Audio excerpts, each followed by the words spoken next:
Este é o programa Classe Bíblica no Ar. Estamos de volta para apresentar a nossa aula de número 2. O nosso curso é Doutrinas Bíblicas. Estamos fazendo um sumário das principais doutrinas das Escrituras Sagradas. Nós vamos apresentar hoje, como já disse, a nossa aula de número 2, cujo título é A Doutrina de Deus. Ao final dela, queremos alcançar alguns objetivos. Você deverá ser capaz de, em primeiro lugar, citar duas formas de negação da existência de Deus. Segundo, dar 3 argumentos racionais quanto à existência de Deus. Terceiro, mencionar 2 títulos pelos quais Deus é conhecido e que provam a sua personalidade. Quarto, alistar 2 atributos naturais de Deus. Quinto, definir a veracidade e a santidade como atributos morais de Deus. Sexto, mostrar as bases bíblicas da doutrina da Trindade Divina. Esses são os nossos objetivos. O texto de número 1 tem como título A Existência de Deus. Podemos compreender Deus de forma plena? A resposta é não. Falamos sobre isso na nossa aula anterior. Jó capítulo 11, versículo 7. Desvendarás os arcanos de Deus? Compreenderás a perfeição do Todo-Poderoso? A resposta é não. O homem não pode compreender Deus de maneira plena, mas pode conhecer aquelas partes que Deus bondosamente revelou a respeito de si mesmo.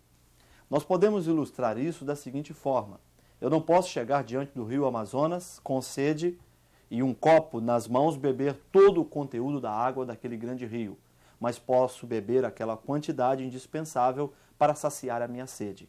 Assim ocorre com Deus. Não podemos conhecê-lo de forma plena, mas podemos conhecer aqueles aspectos que ele revelou sobre si mesmo na Bíblia Sagrada, e estes aspectos, embora não seja tudo a respeito dele, são suficientes para me fazer conhecer ao Senhor e lançar a minha vida aos seus pés. Mas a existência de Deus, ela não é ponto pacífico na vida das pessoas. Nem todos creem na existência de um ser todo-poderoso, supremo, que criou tudo e que sustenta as coisas criadas. Eu vou colocar algumas teorias que negam a existência de Deus. Por exemplo, o ateísmo. A palavra teísmo designa uma doutrina que ensina a existência de um Deus poderoso, criador, sustentador e etc. Mas essa letra A, colocada antes, significa negação. O ateísmo é uma negação da existência de Deus. Em segundo lugar, o agnosticismo, ele é uma negação da existência de Deus. Nós temos outra vez a letra A antecedendo uma outra palavra. Agnosticismo é uma palavra oriunda do original grego, que significa não saber. Gnose é igual a conhecimento. A gnose significa não conhecer. O agnóstico, acima de tudo, nega que o ser finito, nega que o homem possa obter qualquer conhecimento a respeito de Deus. Não é exatamente isso que a Bíblia ensina. Aliás, se o homem não pudesse conhecê-lo através da sua própria revelação, qual seria então a razão de Deus nos legar as Escrituras Sagradas? Terceiro lugar, o deísmo. Esta é uma corrente teológica que ensina a existência de um ser que criou todas as coisas, mas que se mantém à distância. O indivíduo deísta é aquele que compreende apenas a transcendência divina. Deus criou. Ele é a razão de ser de todas as coisas, mas ele não interfere na história da humanidade. Ele não interfere nas coisas criadas. Ele permanece à distância, assentado num alto e sublime trono. Existem também 2 teorias que negam a existência de Deus, que são o materialismo e o panteísmo. O indivíduo de concepção materialista, ele não aceita nada no mundo dos espíritos, nada que não seja tangível, que não seja concreto. Aquele que tem uma concepção panteísta é o que acredita que Deus é tudo e tudo é Deus. O panteísta, acima de tudo, confunde o Criador com as coisas criadas. O panteísta, ele dá uma ênfase na imanência divina. A diferença entre o deísmo e o panteísmo é que o deísta, ele focaliza isoladamente a transcendência divina. Ele é um ser assentado num alto e sublime trono, mas permanece lá, não interferindo na história da humanidade. O panteísta focaliza de forma isolada a imanência divina. Deus é um ser imanente, presente. Não podemos confundi-lo com as coisas criadas. Mas, ao mesmo tempo, ele se mantém distinto das coisas criadas e numa posição de extrema superioridade, porque é um ser transcendental. Deus está sentado, sim, num alto e sublime trono, mas também habita num coração contrito e quebrantado. Esse versículo ensina a transcendência divina, porque está sentado num alto e sublime trono, mas também ensina a imanência divina, porque ele habita num coração contrito e quebrantado. Essas são teorias que negam a existência de Deus. Mas é claro que não são suficientes, não são bem-sucedidas no seu intento, porque Deus existe. Ele é o Criador de todas as coisas que se revela através das Escrituras Sagradas e visita a todos aqueles que o buscam de todo o seu coração. O texto de número 2 da nossa aula tem como título Evidências Racionais da Existência de Deus. Nós vamos colocar aqui alguns argumentos. Em primeiro lugar, o argumento ontológico. Essa palavra vem do grego, são duas palavras, ontos, que significa ser, e logia, que significa estudo. O argumento ontológico é aquele que parte do estudo do ser. Nós podemos ter um conhecimento direto de Deus através das habilidades inatas que possuímos, ou então através da nossa intuição, através da nossa alma. Se vasculharmos as culturas ao longo da história, nós vamos perceber que todas elas tinham uma concepção a respeito de Deus. Isso prova o argumento ontológico. Isso prova que Deus é um ser que existe. Em segundo lugar, existe o argumento cosmológico. Ele é conhecido como o argumento de causa e efeito. A vida ela está organizada exatamente nessa relação.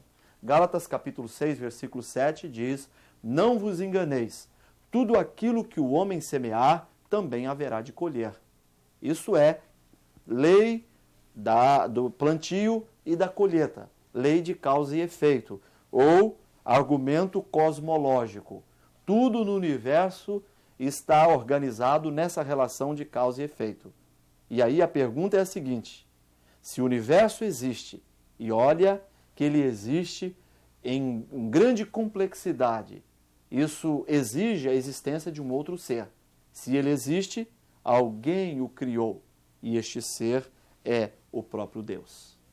Há também o argumento teleológico.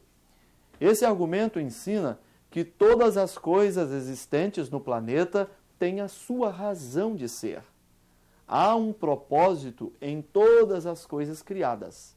O argumento teleológico, ele é uma extensão do argumento cosmológico. Nós podemos pegar aquelas coisas mais insignificantes da vida, quem sabe um inseto, quem sabe uma vegetação extremamente simples, nós vamos perceber que há um propósito na sua existência. E há mesmo, porque o nosso Deus é um ser de propósitos. Tudo aquilo que ele cria, ele o faz com uma finalidade. Existe também o argumento moral. O homem é um ser moral, isto é, ele é capaz de discernir entre o certo e o errado, fazer escolhas. E ele é capaz de escolher entre uma coisa que não é boa para ele e uma coisa que vai fazê-lo crescer, vai levá-lo à excelência, porque ele é um ser moral, que sabe distinguir entre certo e errado e sabe fazer escolhas que são boas para si mesmo, embora nem todas as pessoas estejam fazendo escolhas que sejam boas para si. Contudo, o fato de o homem ser um ser moral indica que por trás dele existe um outro ser que também é um ser moral. Gênesis capítulo 1, versículo 26 e 27 diz: Façamos o homem conforme a nossa imagem, segundo a nossa semelhança. E Deus, quando fez o homem conforme a sua imagem e semelhança, ele o estava fazendo um ser moral. O homem tem essa capacidade de crescer, de ascender, exatamente porque atrás dele existe um outro ser que está interessado no seu crescimento, que está interessado na sua transcendência no sentido moral. E o argumento moral prova a existência de Deus. Por último, existe o argumento histórico. Nós temos visto ao longo da história que o homem é um ser religioso. O homem é um ser numa eterna busca do transcendente. Todo homem, em qualquer cultura, em qualquer espaço da história, ele tem uma concepção de um ser maior. E nós temos aí nas tribos os muitos deuses. Nós temos na mitologia grega, por exemplo, a existência de muitos deuses. Isso porque o homem dentro de si, ele tem um profundo anelo, ele tem uma grande necessidade da existência de um Deus e de um ser que é superior a ele mesmo. Esse é o argumento da história. Ao estudarmos as diferentes culturas, nós vamos perceber o homem numa constante busca de um ser infinito, maior do que ele mesmo e razão da sua própria existência. O argumento histórico, ele é uma prova de que Deus existe, de que ele criou todas as coisas, de que ele não se mantém à distância, separado da criação, mas que visita o homem, tanto nas suas transgressões quanto na sua obediência. Ele é o Senhor da história. Às vezes nós percebemos os grandes impérios que levantam-se ao longo da existência humana, e todos esses têm caído. Às vezes imaginamos ser impossível que um determinado império passe. É o caso do Império da Babilônia, é o caso do Império Grego, é o caso do Império Romano, mas todos eles passaram, porque existe um ser que controla a história das nações, a história da humanidade e controla também a história da vida de cada um de nós. O texto de número 3 da nossa aula fala sobre a personalidade de Deus. A Bíblia diz que ele é um ser pessoal. E nós não devemos confundir personalidade com os aspectos físicos da vida do homem. Eu posso, por exemplo, perder um dos meus braços ou uma perna e mesmo assim continuarei sendo um ser pessoal. Assim acontece com Deus. Ele não tem forma física. Ele não tem nenhum elemento material. Deus é espírito. Contudo, ele é um ser pessoal. Existem 3 principais atributos da personalidade: razão, sentimentos e vontade. Deus é um ser que tem razão, que tem inteligência, aliás, incomparavelmente superior a qualquer forma de existência existente no planeta. Ele também tem sentimentos, alegra-se e se entristece com as nossas atitudes, e ele é um ser que tem vontade. Aliás, o universo passou a existir, inclusive o homem, porque Deus se autodeterminou pela criação deles. Logo, Deus é um ser pessoal. E esta é uma grande novidade, uma grande notícia. A Bíblia revela isso para nós. E a beleza disso está no fato de que nós, como seres pessoais, podemos estabelecer com esse ser sublime uma relação de obediência e de comunhão. O que a Bíblia ensina sobre a personalidade de Deus? Ensina tudo. Por exemplo, através dos seus nomes. A Bíblia nos ensina que Deus é um ser pessoal. Às vezes ela relaciona-se a Deus utilizando pronomes. Teu, tua, seu, sua, nosso, nossa. E esses são pronomes que são direcionados, voltados para um ser que tem personalidade. A Bíblia fala de Deus entristecendo-se. Você pode ler isso em Gênesis capítulo 6, versículo 6. Ele entristeceu-se por ter feito o homem. Outras vezes a Bíblia apresenta Deus como um ser em ira, um ser que sente raiva e revolta por causa da conduta do homem. Outras vezes a Bíblia o apresenta como um ser zeloso, outras vezes como um ser amoroso. Essas são características de alguém que possui personalidade. Ao estudarmos os nomes de Deus, por exemplo, Jeová Jireh, que significa o Senhor proverá, alguém que provê. Jeová Nissi, o Senhor é a nossa bandeira. Jeová Rafá, o Senhor que sara. Jeová Shalom, o Senhor nossa paz. Jeová Raá, o Senhor é o meu pastor. Jeová Tzidkenu, Senhor justiça nossa. Jeová Sabaote, Senhor dos exércitos. E ao estudarmos todos os nomes aplicados a Deus na Bíblia, nós vamos perceber que esses nomes indicam um ser que tem personalidade. Esse ser pessoal é o que criou todas as coisas. Gênesis capítulo 1, versículo 1. No princípio criou Deus os céus e a terra. Hebreus capítulo 1, versículo 3 indica que ele não apenas criou, mas ele também sustenta. Esse ser pessoal, ele está sustentando todas as coisas. Aliás, o nosso planeta, ele sobrevive em cima de uma linha muito fina.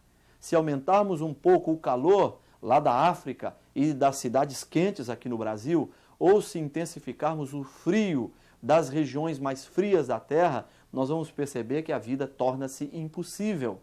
Mas isso não ocorre porque há um ser pessoal controlando todas as coisas. Ele criou e exerce governo e domínio sobre todas as coisas criadas porque é um ser pessoal. O texto de número 4 da nossa aula tem como título A Natureza de Deus. E aí nós entramos no estudo dos seus atributos.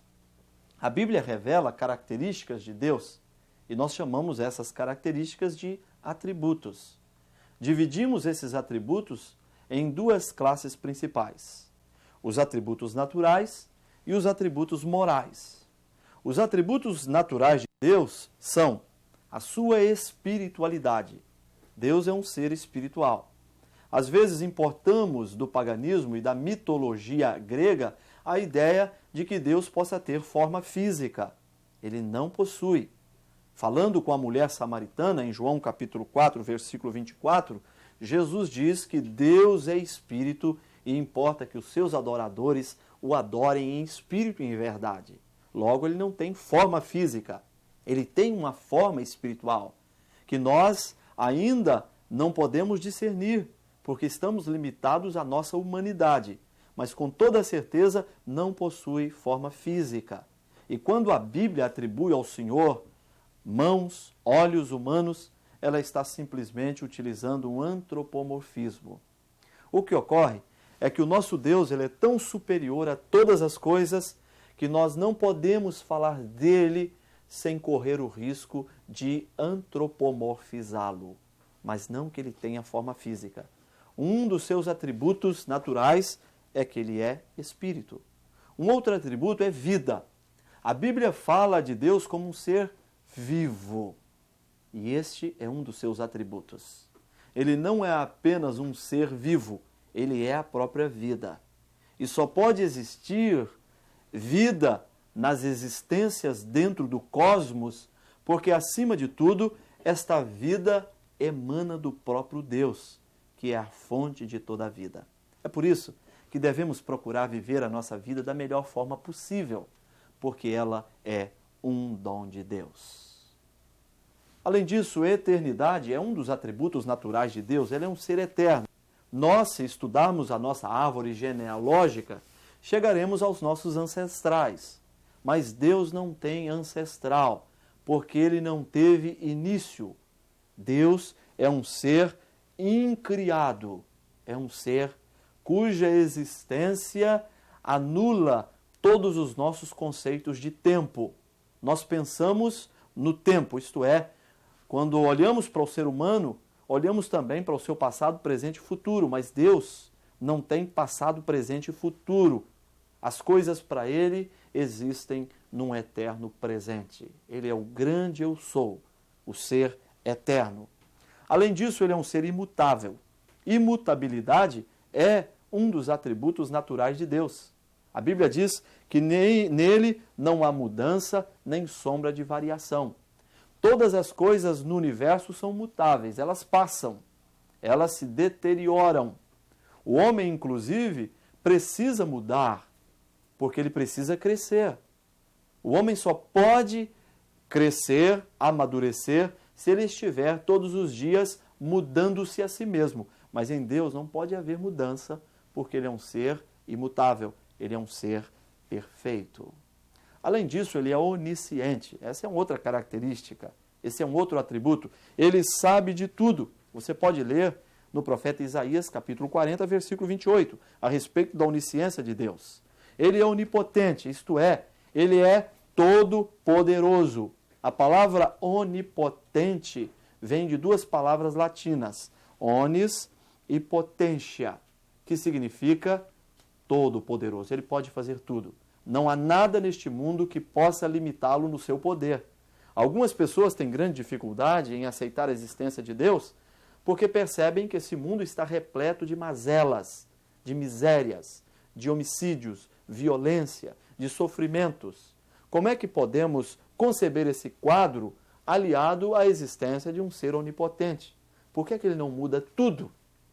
A razão é muito simples. Ele estabeleceu todas as coisas dentro de um plano. Um dia, o Senhor se manifestará nas nuvens, arrebatará os seus para viver com Ele para sempre. E o inimigo, Satanás, com toda a sua ação maligna, será banida da face da terra. Mas, por enquanto, Deus, inclusive, usa o próprio Satanás para que o seu plano possa ser desenvolvido e acontecer na face da terra. Assim como lá no jardim havia uma árvore do conhecimento do bem e do mal para medir a espontaneidade de Adão em sua obediência, assim também, hoje, nesse planeta, existe uma mente maligna semeando a miséria. E nós estamos diante da opção de servirmos ao Senhor, amoroso, todo-poderoso, ou então não servirmos ao Senhor. Porque Deus não nos fez máquinas, Ele nos fez seres com livre-arbítrio, com o direito de escolher entre o certo e o errado. Mas, ao mesmo tempo, a Bíblia nos exorta a que resistamos o diabo, porque assim ele fugirá de nós. Além disso, Deus é um ser onipresente, está em todos os lugares ao mesmo tempo. E é por isso que é inconcebível falar de Deus como alguém tendo pés. Se Ele é onipresente, se Ele está em todos os lugares ao mesmo tempo. O texto de número 5 da nossa aula tem como título A Natureza de Deus, é uma continuação. Nós estávamos falando dos seus atributos naturais e aqui vamos falar dos seus atributos morais. Vamos colocar alguns. Em primeiro lugar, veracidade. Deus é um ser veraz, isto é, justo. Este é um atributo moral de Deus. Não pode haver falsidade e mentira em Deus, porque Ele é um ser justo. Em segundo lugar, fidelidade. Ele é um ser fiel, que cumpre com todas as suas promessas. Em terceiro lugar, Ele é um ser santo. Aliás, santidade é um dos principais atributos através do qual Deus deseja ser conhecido. A Bíblia fala da santidade de Deus em diversas partes. E nós percebemos que, acima de qualquer outro atributo, Deus quer ser conhecido por nós como um ser santo. E assim como Ele é um ser santo, a implicação disso para a nossa vida é que nós também devemos viver uma vida de santidade diante de Deus e diante dos homens. O texto de número 6 da nossa aula tem como título A Trindade de Deus. Ele é um ser trino. Nós percebemos isso em Gênesis capítulo 1, 26 e 27. Façamos o homem. Depois, na Torre de Babel, eia, desçamos e confundamos ali as línguas. No capítulo 6 do profeta Isaías, a quem enviarei e quem há de ir por nós? Estes textos e outros do Antigo Testamento indicam a existência de mais do que uma pessoa. Os pronomes e verbos estão colocados no plural, indicando que está falando mais do que uma pessoa. No Novo Testamento, nós percebemos de uma forma clara a revelação da Trindade. Esse ser que é uno, que é um só, mas que revela-se através de mais do que uma pessoa, pelo menos conforme o que está registrado no Antigo Testamento, revela-se através do Novo, através de 3 pessoas. Por exemplo, no batismo de Jesus, a segunda pessoa sai das águas batismais, a terceira pessoa manifesta-se através de uma forma corpórea, isto é, através de uma pomba, e de repente todos os que estão ali ouvem a voz da primeira pessoa da Trindade dizendo: "Este é meu Filho amado, em quem me comprazo". Na bênção apostólica, nós percebemos Paulo definindo Deus como um ser trino. Ele diz: "A graça do Senhor Jesus Cristo, o amor de Deus e a comunhão do Espírito Santo seja com todos vós". Ele estava simplesmente dizendo que este ser, que é um só, porque nós somos monoteístas, manifesta-se através de 3 pessoas diferentes: o Pai, o Filho e o Espírito Santo. E eu quero ler com você um versículo que está em Hebreus, capítulo 9, versículo 14. Nos diz assim a palavra de Deus: "Muito mais o sangue de Cristo, que, pelo Espírito eterno, a si mesmo se ofereceu sem mácula a Deus, purificará a nossa consciência de obras mortas para servirmos ao Deus vivo". Nós percebemos aí a presença das 3 pessoas. O sangue de Cristo, que, pelo Espírito eterno, percebemos aí as 3 pessoas da Trindade presentes no único versículo. E nós ficaríamos aqui lendo muitos e muitos versículos que designam este ser, que é um só em essência e em substância, mas que manifesta-se através de 3 pessoas distintas. Em resumo, a doutrina da Trindade ensina a existência de um único Deus. Nós não somos triteístas, somos monoteístas.